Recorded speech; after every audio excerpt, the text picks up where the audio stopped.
A word of warning, this podcast explores graphic and disturbing stories and includes some strong language. It therefore may not be suitable for our young listeners or other folks who may find it disturbing. Hello and welcome to True Crime Daily, the podcast covering high-profile and under-the-radar cases from across the country every week. I'm your host, Ana Garcia. Our cases this week, two women around the same age, brutally murdered days apart and found a few hundred feet from each other.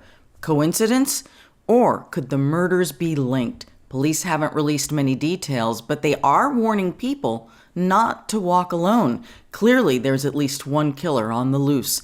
But first, it is the definition of a snuff film, a pornographic movie of an actual murder. It's all unfolding in an Alaska courtroom. The key piece of evidence is a videotape that police say the killer made. He did this, police say, with one hand recording it all and the other strangling the woman. And you can hear the killer say, quote, "In my movies, everybody dies." Police have charged the man with killing two Alaska Native women. We are recording this on Wednesday, February 7th of 2024. Our guest today is Jana Monroe, a former FBI investigator and profiler, specializing in serial killers. She's also the author of a memoir, Hearts of Darkness, Serial Killers, the Behavioral Science Unit, and My Life as a Woman in the FBI, which is available now. Jana, welcome back to the podcast. We're so thrilled to have you with us today. Oh, Anna, thank you so much. It's my thrill to be with you. When we saw these cases, we thought there's only one person that we could possibly have on this podcast to give us the insight and the background we need to comprehend what's unfolding right now. Well, thank you so much for thinking of me. Absolutely. So let's start with our first case out of Anchorage, Alaska. Now, just picking a jury for this case, which started this week, has been an arduous process because of the graphic and disturbing nature of the evidence. You know, crime scene photos and videos are horrific to begin with and very, very hard for anyone to look at. But this is a different level of violence.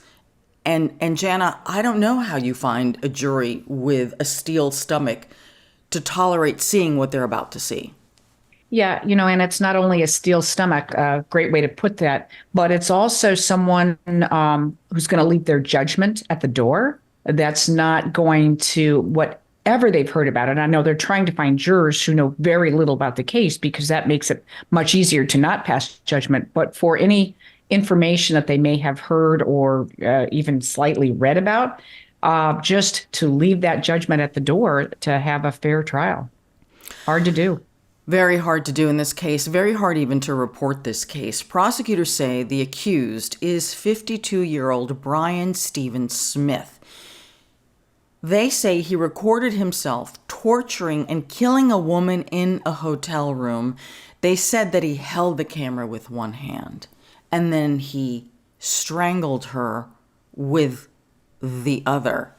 I think the fact that there is documentation here, which of course the defense is challenging, I can't imagine a stronger piece of evidence. The victim here is 30-year-old Kathleen Henry, an Indigenous woman, and in an unexpected twist, while Brian Smith was being questioned by police about her, police say that he admitted to killing another Native Alaskan woman, 52-year-old Veronica Abuchak. This is the part that's so stunning, that he just volunteered this while he's in the bathroom. It's like, hey guys, you still want to keep talking? Let me make you famous here. I got something else to tell you. How unusual is that?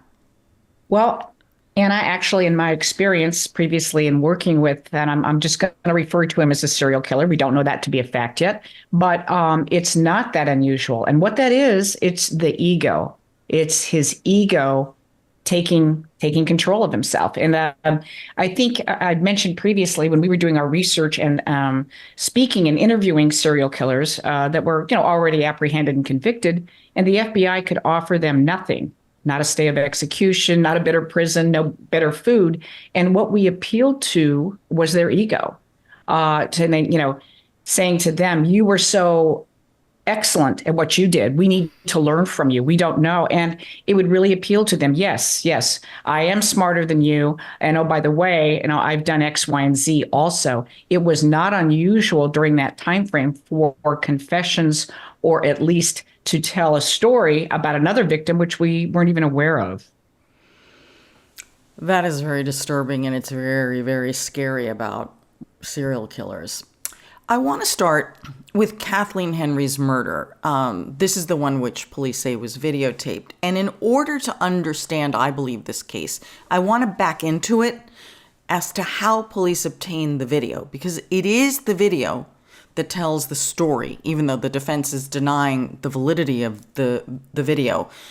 To me, this is the most interesting twist, because if this video had not been handed in, I am not sure we would be at the place we are right now in an attempt to get justice, because it is so descriptive.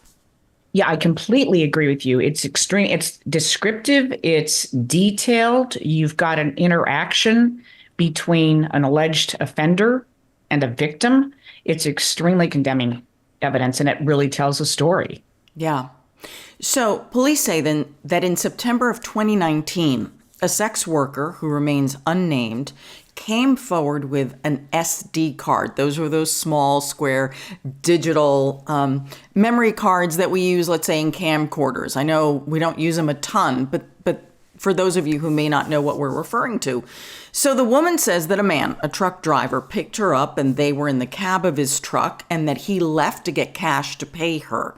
And that when he did that, she says she took the SD card, the memory card, out of his console. She says she then looked at it, and when she saw what it was, she turned it over to police. But it was a 1-week lag from the time she took the item until she handed it over to police. And this will be part of the defense's argument here. It's the lag. And again, the defense is claiming it's not an authentic video. Maybe it was tampered with. And we'll get to that a little later. So the one thing that stood out about the suspected killer here and Brian Smith is that both have distinctive South African accents. This is key here. Brian was born in South Africa. He immigrated to Alaska, and he married a local woman, Stephanie Bisland. Now, back to the SD card and video. Again, remember the accent. Police received a call from a woman on September 30th of 2019 who claimed that she had found the memory card on the ground and that it contained evidence of a homicide. She said the SD card was labeled homicide at Midtown Marriott. When pressed by police say she then admitted, no, I didn't find it. I got it from I stole it from the console of a truck, a client's truck, while he was getting cash. The woman is known to police because she's been arrested previously. At the time, she was homeless. Very important to also consider this. The two victims here, also homeless. Jana, do you see anything here that stands out to you? Oh, absolutely. You look at the commonalities of the victims. I think, I know you're not asking me this, but the reason there could be several reasons that she hesitated. Everything you're mentioning, she has a police record. She's with we could call it a potential client. So she's doing the same thing that she's been arrested for before. She's stealing something. By her own admission, she didn't find it. That's what she said initially. So she's stealing, she's lying. And then the horrific nature of what was on that to me had to send a chill up her. And like, how do I give this to the right people at the same point in time? And then I'm sure she was in fear for her own safety. I mean, there are a lot of dynamics with her turning that in and understanding what it was she actually had as a piece of potential evidence. Oh, all of those things. I agree with you. Yeah. Police say that the memory card contains 39 images and 12 videos depicting the torture, murder, and then the disposal of Kathleen Henry. According to authorities, on one video, Kathleen is seen naked on the floor while trying to fight a man off who is savagely beating her. You can see the man stomping on her throat and then saying, quote, "You need to effing die, bitch." The man in the video has a distinct accent, and then he says, this to me is the most chilling. I mean, it's all horrific, but this one is particularly troubling. He says, "In my movies, everybody always dies. What are my followers going to think of me? People need to know when they are being serial killed." That is absolutely chilling. And to your point, okay, we're in Alaska. I don't know. I didn't look up any statistics. How many people have a South African accent in Alaska? I don't think we're going to have a lot, right? No. That's just a guess. But also the comments he made, he said, "In my movies." He didn't say "in this movie," which maybe indicates a first or an only. He said "in my movies," which is plural, which has the innuendo that there are others, that there have been other movies before this, and that in all of them, everybody dies who's in his movie. And to use self-proclaim, I think he made that up, serial killed. I don't think that's real, but he is calling himself or referring to himself as a serial killer. So just in those three sentences, it's very revealing that he is saying that he has committed murders before. Do you think that this is all fantasy, Jana, or do you fear that there could be other victims and it's not just fantasy, he's speaking truth? From my experience, and then I'm speculating on this, it's gone beyond fantasy because he acted this out. So the fantasy of maybe he has killed before, if that's what you're referring to, yes. I'd be highly suspicious that it's not fantasy. And let me tell you why. The way he just said it, okay, and those three succinct mannerisms, and the fact that the manner in which he allegedly killed this victim, which is, again, with one hand using the other to video, that's a lot of photos and video, and typically those type of killers go back and relive it time and time again. It's their trophy, if you will. Trophies are different now than they used to be because of technology. When they didn't have videos for things, you'd find Polaroid pictures, but you'd find them hidden all over the place, fingerprints all over them, worn, all the indications that they were looked at numerous times. And having conversations with serial killers, that's what they would say. They took a trophy or whatever momentum helped them relive the case as much as possible and live it in the moment, that they could feel, for those who can feel, well, you're looking at a lot of sociopaths, and relive the case. And to each one, it's different. Some it's a piece of writing, a piece of hair, a smell, photos. But now with videos, you're able to totally relive it and see yourself literally in the picture. As far as we know, police have not said that they have found any other videos or photos. That doesn't mean that they didn't, but I'm a little concerned that if they had, they probably would have said something because they're looking for other victims. So I don't know if that means that he, disposes of them after a while. This was a fairly fresh kill because there wasn't a lot of lag from the time the SD card was stolen, turned over to police, and then they figured out it all happened within a month or so. And I'd be very surprised if he disposed of them. Could put them on another form of medium, could have hidden them other places if there are other victims. It could be in hiding places that others aren't aware of, that he hasn't disclosed. But I highly doubt if he disposed of them. I remember there's a serial killer case that I worked here in Los Angeles, the Grim Sleeper case. This is someone who, he turned out to be a garbage guy, a trash collector. And his victims, we didn't know this at the time, he would often put his victims in trash bins in the alleyways of South LA. And then he goes dormant for a very long time. And then ultimately through family DNA, there was a hit. And police it's not that they reopened the case because they'd always been looking for this serial killer. And then they finally trace it back. He's been convicted. Finally trace it back to this man who was a retired garbage collector in Los Angeles. And his trophies were Polaroids. He would take a Polaroid of every one of his victims. Now, there was one victim. She survived. She got away. It's a miracle she survived. And authorities, they took his house apart and they were finding the Polaroids for all his other victims, but they hadn't found her.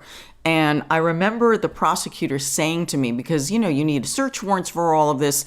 Not only do you have, the homicide team and the investigators from the LAPD, but you have prosecutors standing there on site. It is that big of a case. And how they stood there. And at one point they said, tear every wall apart, every single wall in the garage. And there, stuck between the drywall of the garage and the other wall, was the Polaroid of the one who survived and got away. I'll never forget that moment. Oh, of course not. And as you and I think, spoke last time about details, the smallest of details you cannot overlook. And what you just described, I was going to mention, in some of these cases, you'd be shocked at the great lengths they go to hide these things. And just a cursory search, you're not going to find them. They've been extremely innovative in the ways that they have gone to hide these things. Yeah, so I'm hopeful that the authorities in Alaska are continuing their search. I hope they haven't given up just because they have this man in custody. Again, innocent until proven guilty, and despite his alleged confessions to authorities, he has pleaded not guilty. So we have to keep all of that in perspective.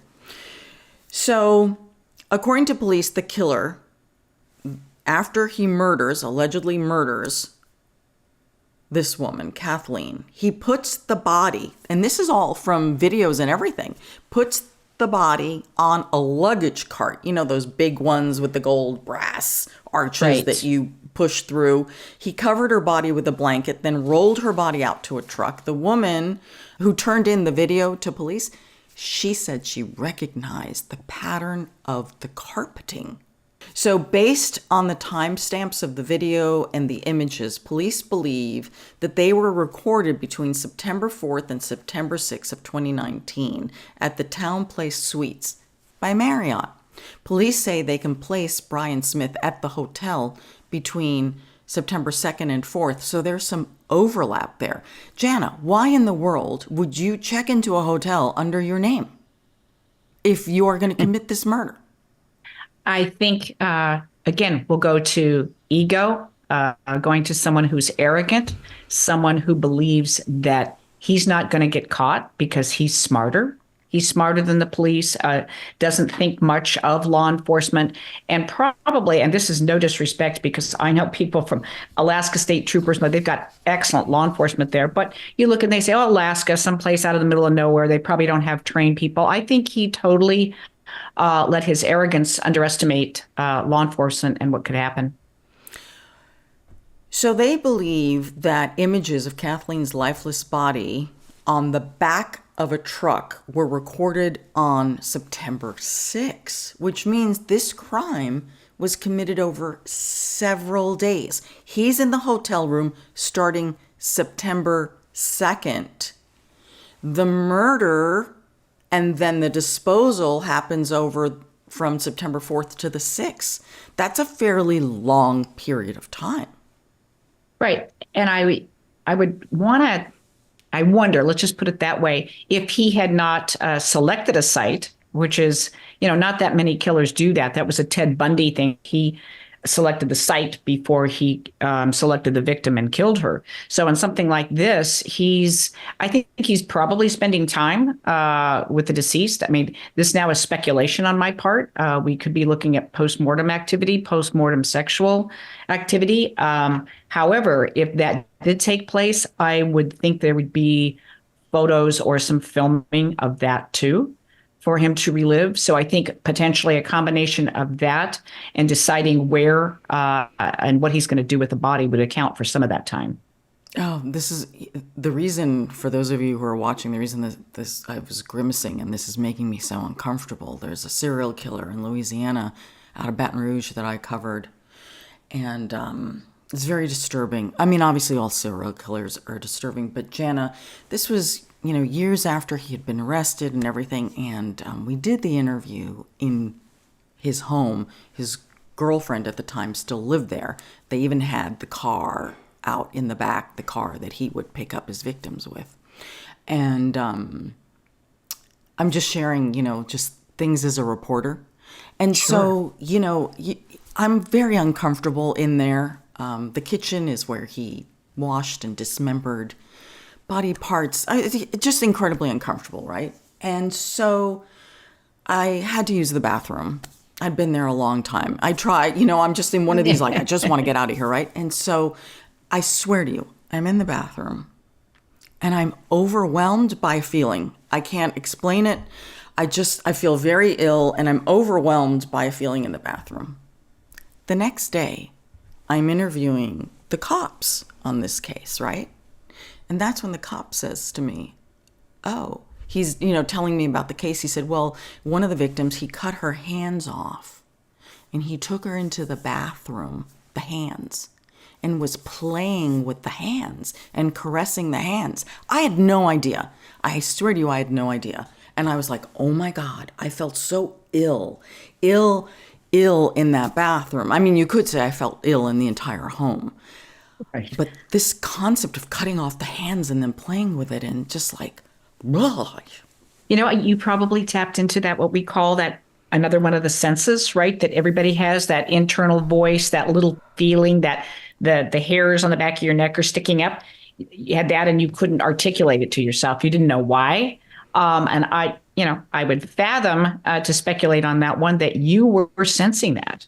You were definitely, you don't know what it was, but something wrong, evil would be a better word, but something had taken place there. Oh, it was so disturbing. And then when the police officer told me about the hands in the bathroom, I was just like, I had to really compose myself because, again, it made me very ill. But let's get back to this case. Oh, Janet, it's so interesting talking to you. There are Likewise, thank you. very few people I can have these conversations with because they're very disturbing. Well, they are. And let me just throw in one tidbit here. I had a case when you're talking about hands, it brought it all back to me. Someone else who had severed hands, a lot more body parts, but was obsessed with hands. And he confessed that he kept the hands for up to a week. He kept them on ice and he would give them a manicure. He liked giving manicures. I mean, that I'd never encountered that before or since, actually. Interesting. Oh my God, this is all just so fascinating. So Kathleen's body was found a few days after police were given the videotape. So her body was found on October 2nd. So remember, the case begins September 2nd, October 2nd, she's found. Police have said that Brian's distinctive South African accent was how they identified him because the officers, they've said this, but they haven't elaborated. They said they remembered him from a previous case, but police have not told us what that case is and why. Why are they holding back on this? What I would imagine, and I know in my law enforcement career with the police and the FBI, there are bits and sometimes tidbits. There are, again, key details of something you don't want to release or reveal because those are things that would only be known by the killer, or only be known by a very small circle of people. So you keep that confidential or you keep that information limited. It's going to be really key if someone then speaks up about it or has information on it. And that's typically why things aren't released, because otherwise, as you know, releasing things to the community when you want eyes and ears that expand things, it's an excellent tool and an excellent help to law enforcement. So I would imagine there is something there that's going to be only something that the killer would know or be aware of. Police say they confirmed that Brian was a registered guest at the hotel around the time of the murder and that he worked as a truck driver. They say that the truck in the video appears to match his black Ford Ranger. They say his cell phone data places Brian's cell phone at the location where the body was found. Authorities apprehended Brian at the Anchorage airport on October 8th. He was arrested and charged on first-degree murder. Now, here's where the case takes yet another twist, and we alluded to it at the top of this. While he is talking to police in the bathroom, he tells them, quote, I'm going to make you famous. And that's when, according to authorities, he claimed to have killed another woman sometime in 2017 or 2018, and he told them where they could find her remains. And he also said that he had shot her in the head. He was able to identify the victim, say police, based on a photo that they showed him of Veronica Abuchuk. Now, I want to get back to the I'm going to make you famous. Okay. We've heard this before from some wannabe serial killers, right, who have admitted and they're incarcerated and they go through massive distractions and attention getting to say, I'm going to make you famous. They call up their arresting officer and they tell them, and the whole world stops, pays attention to them. And the whole thing is all a lie, that they never killed this person. And then there are those who are the true killers who say this thing. I am fascinated about the fact I'm going to make you famous, right? It's about you, not me. What do you read into this? What I read into that is just what you're talking about too, that ego. He considers himself prolific. He's a killer. He's smart. And when it comes out, I think it's a teasing thing. The innuendo there is he's killed others. And when they find out all of his crimes, this officer will be famous because he's going to be the one that arrested him. And that was just literally the tip of the iceberg when they find out some of the other cases. But you're correct. And when I was in the FBI, we had, it was a rotation when you had day shift, night shift duty, and you'd take the walk-ins.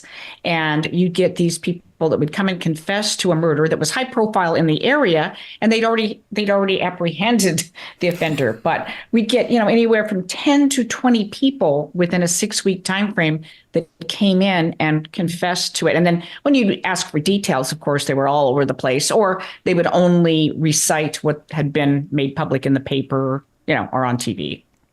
So that part's not unusual. Why would someone confess to a crime that they didn't commit? It is amazing how many people want attention, be it good or bad. I mean, having even negative attention is better than not existing. I mean, it's why do people write their name on bathroom walls? It's like, I exist. Why do people, get into gang members? I belong. It's that same sense of wanting to be seen and heard, but not knowing how to do it. And then, of course, you add some sickness into some of the others, and it takes a whole different turn. Yeah, that kind of attention, right? Most people do not want, No. to claim that you have killed someone. That's a whole other level. So what this alleged confession about this other killing, about Veronica's murder, what this revealed for me is also disturbing because, I'm sorry, it shows a massive mistake, blunder, sloppiness, I don't know what you're going to call it, on the part of the Alaska State Troopers, because they made a terrible mistake identifying Veronica's body. When a body of a woman was found, they found ID that belonged to Veronica, and so it was just assumed and never verified that the woman whose body was found dead, turns out it wasn't Veronica. And we didn't find this out until this man, Brian Smith, allegedly confesses to killing Veronica, which very much upsets me for a lot of reasons. You're right, for a lot of reasons. And there's no way to candy coat that. Nope. I think sloppy would be the nicest. Kindest, yeah. Yes, that you could be. I mean, and when you say the word assume, there are no assumptions in law enforcement, detective, and investigative work. No assumptions. You have to validate and verify everything. And in my experience, it's been, I don't want to say amazing, but very much you've uncovered other things when you do that. So a little piece of it, well, who's that? Well, I think it was that. You think it was? You don't know it was? How did you, verify? That's why when you have cold cases that, not that the law enforcement has stopped working, but that there's no more leads, right? When you go back over that with new optics or a new set of eyes, that's why it's typically so effective, because you will find that some assumptions have been made. There's just no room for that in law enforcement. No, there isn't. Mm-hmm. And in this case, The victims here are native indigenous women from small villages, women who had a lot of challenges in their lives. They were homeless, and the fact that no one bothered to double check Yeah. what woman had been murdered and why, by not double checking means you for sure are not investigating her death. You for sure are not looking for her killer. And to this day, the Alaska State Troopers have not been able to explain how and why this happened. But I believe that they were just discarded like everybody else. Just discarded. Yeah. It truly does break my heart when there are so many people like that. I've worked so many where the victims are, they're treated like trash or something. It's like, well, nobody knows who they are. There's nobody asking for them, and not treated like, in my opinion, a human being, the life that it should be. So they don't have name recognition. They're not a high, in some high profile career where people know them. There shouldn't be an inequity in how you treat human life. No. That's my opinion. And Veronica's family had reported her missing. Yes, yes. So, but there was no one actively working that. No, that's what this case revealed about another woman's murder. It's just horrific. So here's the thing. So now keep in mind, Brian is allegedly confessing to killing Veronica, right? And then we'll later find out that the body that they recovered was never Veronica, was her ID, but it wasn't her, because Brian, in his alleged confession, because now he denies having made it, tells police, I shot her in the head, and here's where I dumped her body. And they found the skull with a bullet hole, and then they finally did the forensics to definitely match, to make sure that this second body that they've now found is indeed that of Veronica. Yeah, absolutely. And some of the other serial killer cases, if you recall Ted Bundy, one of the most prolific, when he was arrested, and he basically said when he was being processed in the jail, he kept pointing up. That's when they had the big pictures of like the FBI's most wanted, the top 10, that sort of thing. There's his picture. But he was so emaciated. He was much thinner than he had been in the photo. And he didn't say something like, I'm going to make you famous, but he goes, you better figure out who I am. And he kept pointing up to the picture. And he basically had to tell them who he was. And it's like some of the other more prolific ones. When you look at Edmund Kemper, he had to turn himself in because he said, I will not stop killing, and you can't seem to apprehend me, so I'm going to turn myself in. He was sorry later that he did. And I think that's what we're looking at here too, that and the ego, like I said, for him to confess to that and then to actually find the body, that's kind of irrefutable evidence. That's going to be an interesting one, totally for the legal system. Oh yeah, there's exactly. Logic prevails here. So despite his alleged confession, Brian, of course, as we've said, maintains his innocence. He has pleaded not guilty to a total of 14 charges, including first and second degree murder, sexual assault, and tampering with evidence. Now, Brian's defense attorney has tried, unsuccessfully, to get that SD card, all those videos and images tossed out. He claims that the police cannot verify that they are authentic, that they haven't been tampered with. And also this concept of chain of custody, meaning the SD card was missing for a week and in someone else's hands. So then how do police know for sure? Because they are not the ones who found the memory card. So the judge has ruled that it stays, and that chain of custody and origin and all of that will be testified to by the woman who says she stole it and turned it into police. Done. It seems pretty reasonable to me. It seems reasonable to me too, but as you well know, there are courts and there's going to be judges that disagree. So it'll be interesting to see where this goes. But I think what they're telling us as far, again, as that length of time and it was missing and what could have been happening, all of that makes a lot of sense. Yeah, of course. Yes. Yeah. Could it have been tampered with? But I think we're at the point now where you have experts in forensics, digital forensics, to determine whether something has been tampered with, can verify it. I mean, come on now. Oh, yeah. And it's just amazing. I get excited about this. I attended a conference excited and frightened about AI.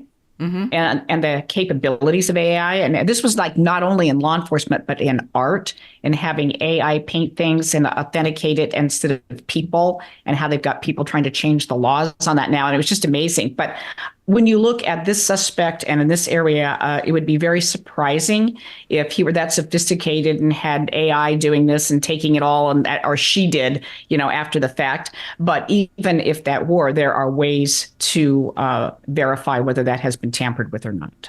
Yeah, exactly. So jury selection began this week. Again, very hard to identify people with the fortitude to handle this. We believe that today is when opening statements will start in earnest. We don't know how long this trial will be. The defense also asked that the courtroom be sealed and locked off during the time that the evidence will be shown from the SD card, and the judge said no. We will do our best to protect that those images and videos do not get released. However, the public has a right to be here and hear this case. So, I don't want to see that. I don't want to hear it. I understand. But again, these things cannot be done always under the cover of darkness, or we cannot have confidence in our judicial system. Absolutely. I totally agree with you. But again, it's very important that they take precautions, that somebody's not recording it. And, yes, they do what they can, but that's critical. But I agree with you. It's that fine line, because you want the trust of people and you want them to see and understand how our system works. Brian's wife, Stephanie Bisland, has remained tight-lipped since her husband's arrest, claiming that she doesn't want to comment before the trial.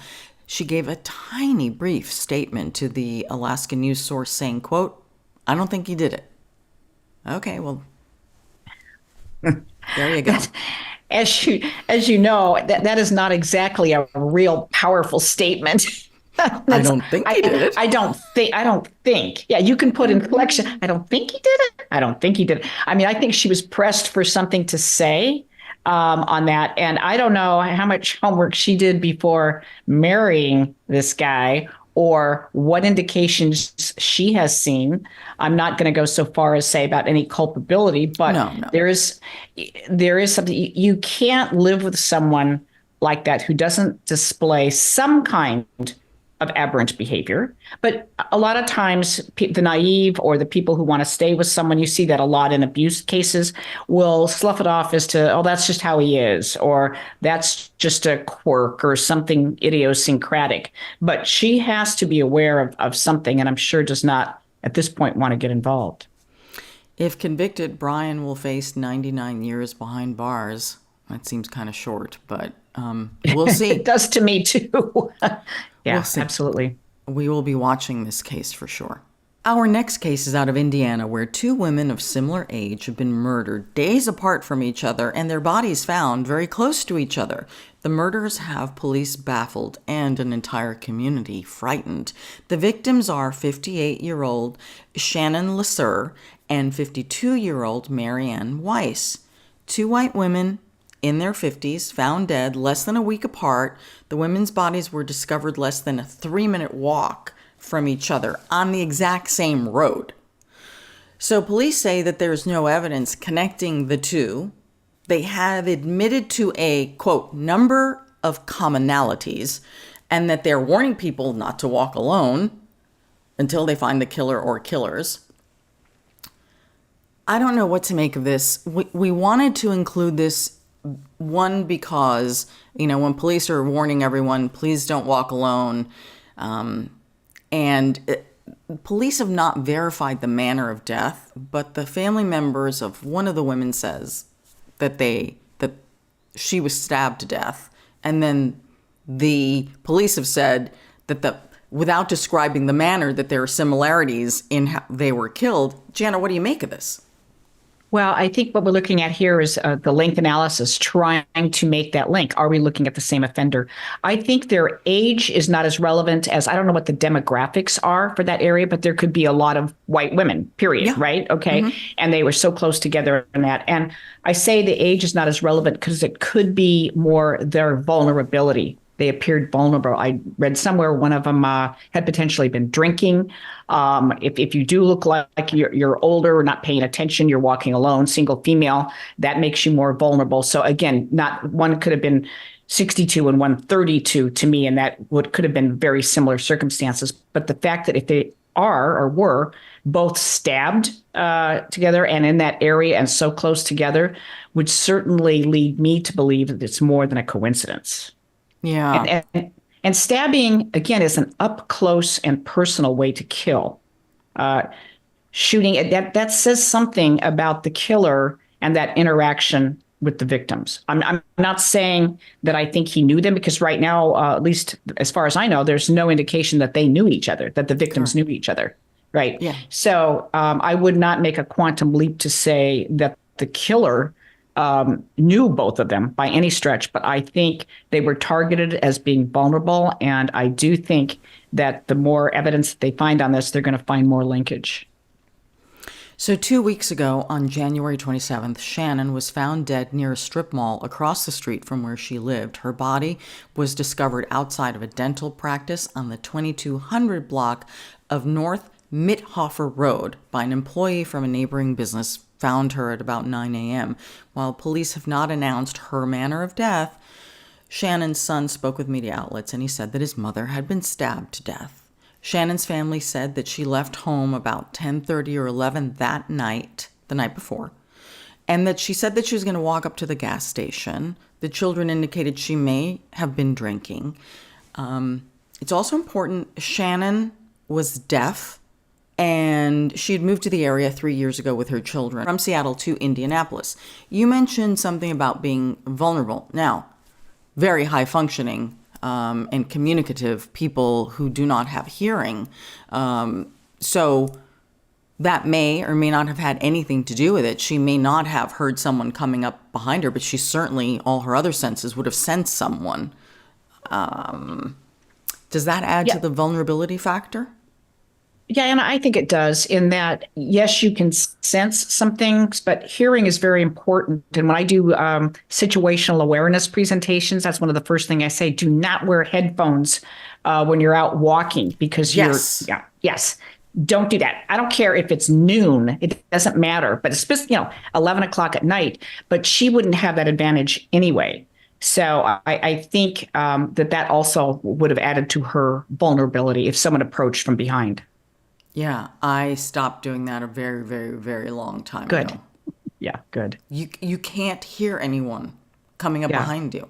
And the other thing too is not just here, but you can even sensing the vibrations and something. Let's just say somebody's running behind you and the pounding. If you're listening to, now she was deaf, so she would have a little bit more of that sensory awareness. But if you're listening to music, you're not even going to feel or sense that. So it really, really distracts. Very much so.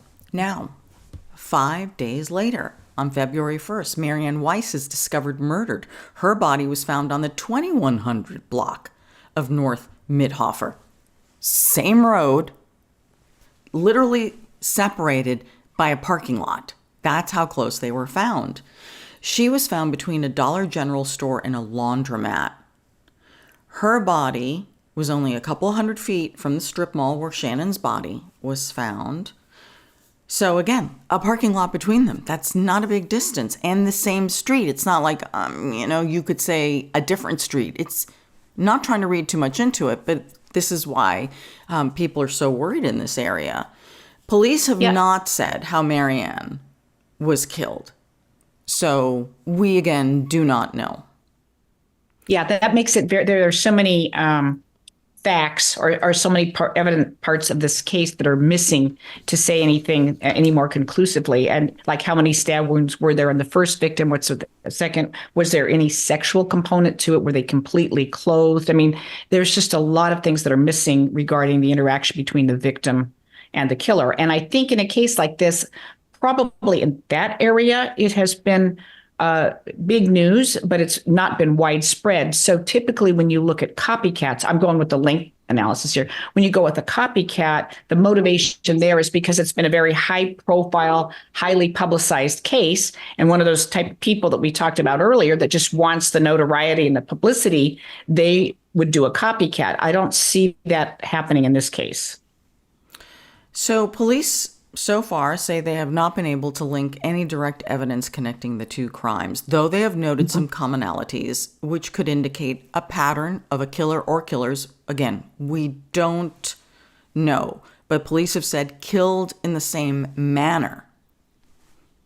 Yeah, that they're being very cautious. Those words are quite measured, because the same manner that the conclusion that most people would draw. Well, then they've both been stabbed. Then that's not what they're saying though. So it's very very challenging to make any more of it because you certainly do not want to read between the lines and make evidence where there isn't any. Correct. And we're not trying to. It's just This is a very unusual. It's a little bit unusual.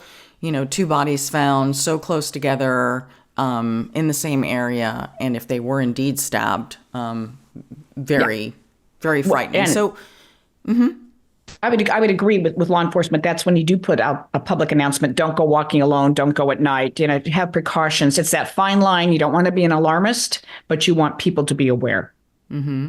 So police have added extra patrols to the area. They say they're checking the forensic evidence now to see if there's any link between the two.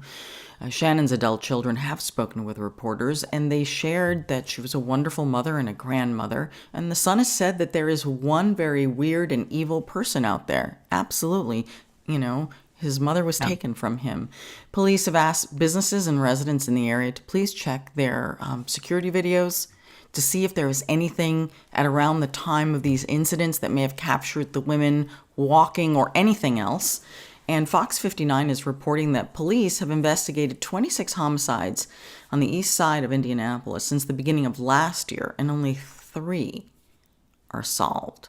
So, yeah, that's disconcerting right there. When you look at that record, again, not placing, blame, fault, anything, but that record is not a really good track record. And as you well know, when the right after a homicide has occurred, those are the most important times, the first couple of days, weeks, and maybe even a month, because unfortunately something else happens and then law enforcement is pulled to address that. And unless you've got active leads that continue to take you on that trail, there is always a risk that case will become a cold case.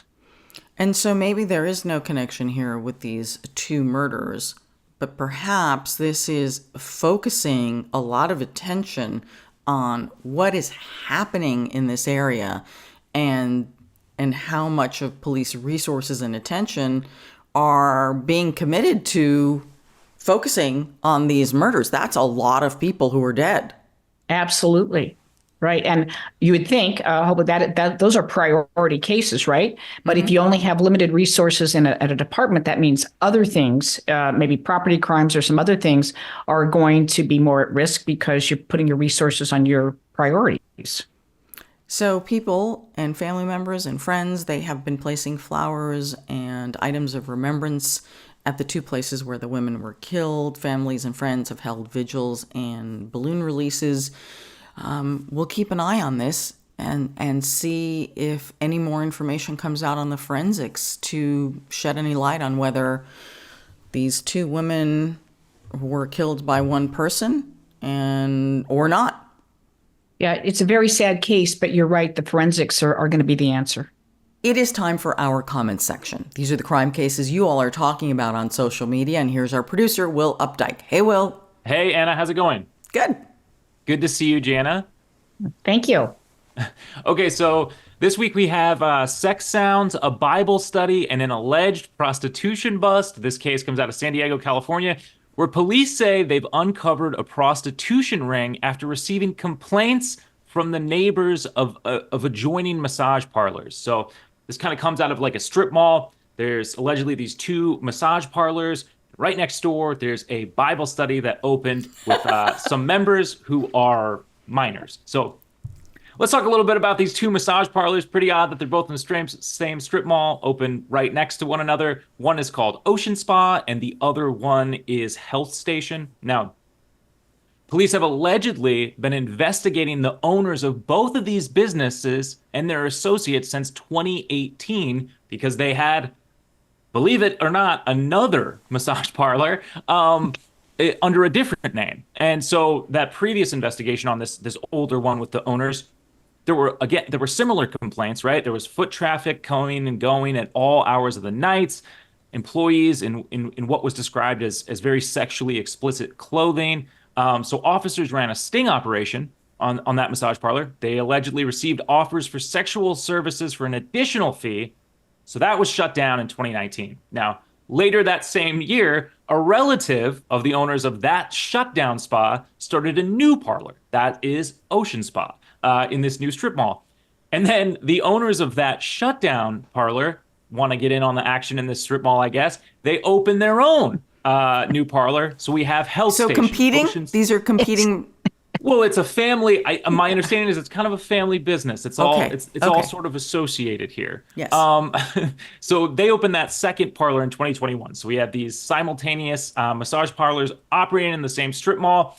And then a year later in 2022, they get some new neighbors. A Bible study opens a business right next door to these adjoining massage parlors. God works in mysterious ways, people. Yes, yes. And so according to a complaint, the Bible study group did have some members who were minors. Allegedly, they were propositioned by some of the female employees of the parlors to come over. And, you can kind of imagine this. Bible study group is trying to do their thing. They're constantly hearing the sounds of like moaning, things that pretty clearly seem kind of like sexual sounds. I mean, you get the gist, right? But maybe it's just a really good massage, right? Like maybe maybe you're just really relaxed. You're making some odd sounds. But apparently it wasn't just sounds that they got complaints of. Students claim that on one occasion they saw people having sex in a truck in broad daylight in this parking lot. Oh. And in another incident, there was allegedly a rocking vehicle, direct quote there from the complaint, that was parked 2 spots away from one of the students who was just sitting in their car waiting for the Bible study to start or whatever. Now, authorities are taking this very seriously, kind of worried that some of these female employees, might have been working against their will. So they've asked the court to shut down both of these parlors. And the owners of the parlors have been fined $100,000 plus, interestingly, any other expenses which are incurred in the course of the investigation. So no criminal charges have been pressed yet, but the investigation is ongoing. And media outlets try to reach out to the owners of these massage parlors. They were not available for comment. So we'll have to see what ends up happening there. But wow, what a way for your business to get uncovered there. I'm just imagining. It's just the last thing you're expecting, I guess, at a Bible study, right? Well, yeah. And plus, you're talking about the tenacity of the family business. They're shut down and they start another one and then somebody else start one. So they were undaunted by their original being shut down. Yeah, yeah. You would think maybe you'd go with a different cover, like maybe it's a nail salon now or something. Oh, okay. So where I get my nails done, I go to a nail salon in Pasadena. Yeah. Right. Okay. So there's a parking lot in the back. It's a small building. It's a massage parlor and then the nail salon. So I park one day in the back. It's hard to get these spots. There's only 4 spots. And then this woman comes out the back of the massage parlor and she's wearing a very short, tiny red dress. And I'm like, that's an interesting thing to wear. At a massage parlor on a Sunday morning. Maybe that's the required uniform. I don't know. It could be. It's there to put the clients at ease. I don't know. So just saying, it kind of is like everywhere. Yeah. Mm-hmm. Yes. You're right. But people thought this one was pretty ironic. Okay, then said massage parlor and a church in one building sounds like a 2-in-1 special. I don't know. L.A. Nelson thought maybe there's kind of a cycle going on here. They said, I'm sure the church brought a lot of customers to their neighbors and vice versa. The idea being maybe you're guilty, you go to Bible study the next time, and then it's just sort of a loop there. Can't say for sure. Louise Makeup Art said, hallelujah in more ways than one. Gerald F. ended this one with the closest thing we got to a good pun, and they said strip malls. Am I right, folks? Classic dad joke. Love it. Vaudeville. Yeah, this was a wild Back to one. vaudeville. Yes, exactly. Yeah, so unclear where this is all going to go, but we'll keep our eyes on it and update anybody if we get anything good. That is going to do it for this week's comment section. Thank you so much to everybody who left those. You can do that over on our YouTube community page. You can also reach out to us anytime. We're on Facebook, Instagram, Twitter, or X, whatever you want to call it. But until next time, that'll do it. Thank you all so much. Bye, Will. Well, Jana, thank you so much for joining us today. You're one of our favorites because you just add a level of insight and context that is just so hard to get. There just aren't that many people who are specialists on serial killers. Wow. Well, thank you. And this is such a great show. It's always my pleasure to join you. Thank you. So where can people find you, find your book, all that? Okay, my book is in some bookstores, but it's predominantly on Amazon.com. Mm-hmm. And then I am at J.D. Monroe Enterprises, www.J.D. Monroe Enterprises. Excellent. Okay, and we hope you'll come back soon. You can find me at Anna G News, Anna with one N. You can find this episode, all of the episodes of our podcasts, wherever you get your podcasts. Subscribe to our YouTube channel. You can sign up to receive our newsletter at truecrimedaily.com. So this is True Crime Daily, the podcast. I'm your host, Ana Garcia, and as we always say, don't do crime.